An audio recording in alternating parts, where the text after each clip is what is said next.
मसीह में अति प्रियो सबों को यीशु है।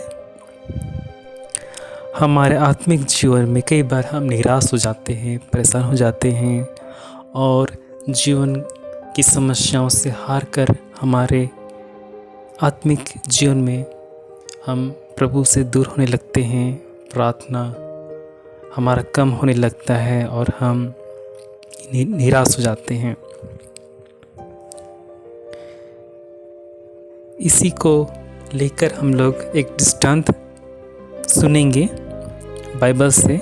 लूका का 18 अध्याय उसका 1 से 8 पद तक। प्रार्थना करना, नित्य प्रार्थना करना और हिवाए ना छोड़ना।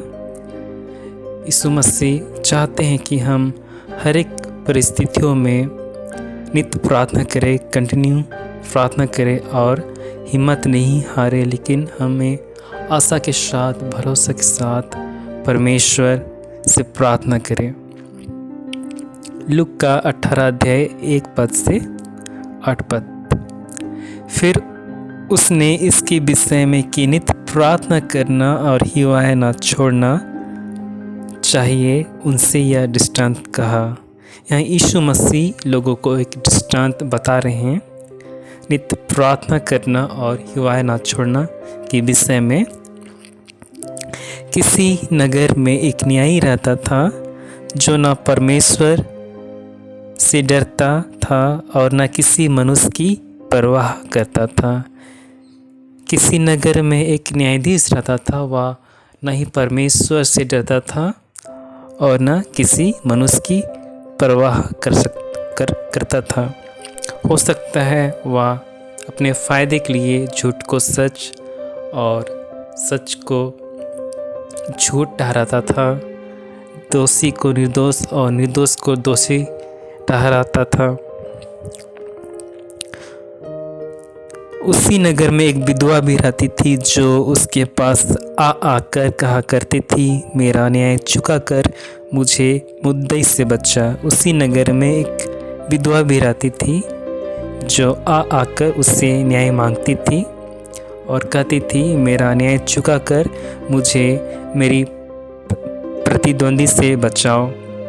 उसको किस प्रकार की परेशानी थी, तकलीफ़ थी, यहाँ पर हम लोग नहीं पाते हैं, लेकिन वह न्याय की हकदार थे, इसलिए वह न्याय मांगने के लिए उस न्यायाधीश के पास जाती थी।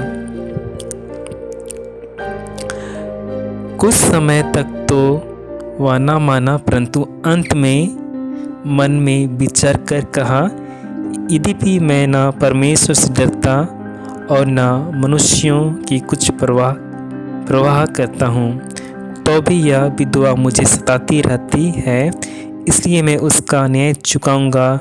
कहीं ऐसा न हो कि घड़ी घड़ी आकर अंत को मेरी नाक में दम करे।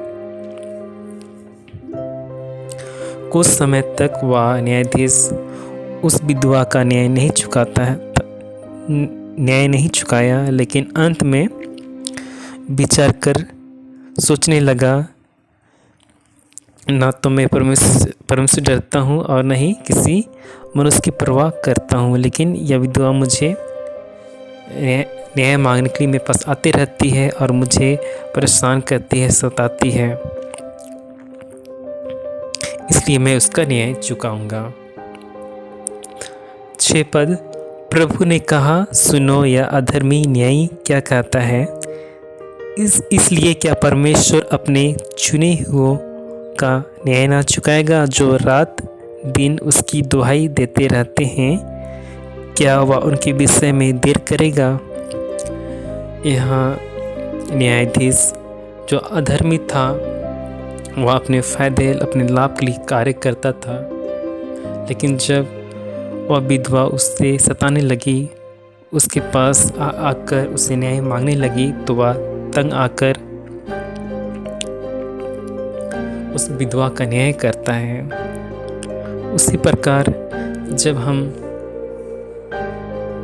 परमेश्वर के पास जाते हैं अपनी तकलीफ़ों को लेकर, अपनी परेशानियों को लेकर, और परमेश्वर से हम छुटकारा की मांग करते हैं, न्याय की मांग करते हैं, तो परमेश्वर हमारी क्यों ना सुनेगा। परमेश्वर ने अपने इकलौते पुत्र यीशु मसीह को हमारे निमित्त, हमारे उद्धार के निमित्त क्रूस पर बलिदान होने के लिए दे दिया।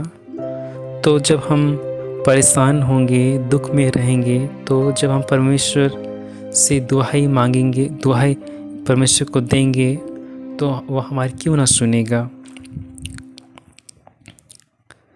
इसलिए हम अगर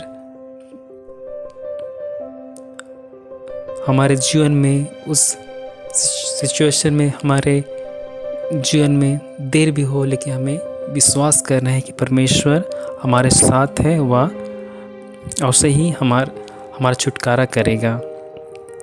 8 पद, मैं तुमसे कहता हूँ वह तुरंत उनका न्याय चुकाएगा। तो भी मनुष्य का पुत्र जब आएगा तो क्या वह पृथ्वी पर विश्वास पाएगा। इस वचन के द्वारा आपको आशीष मिले।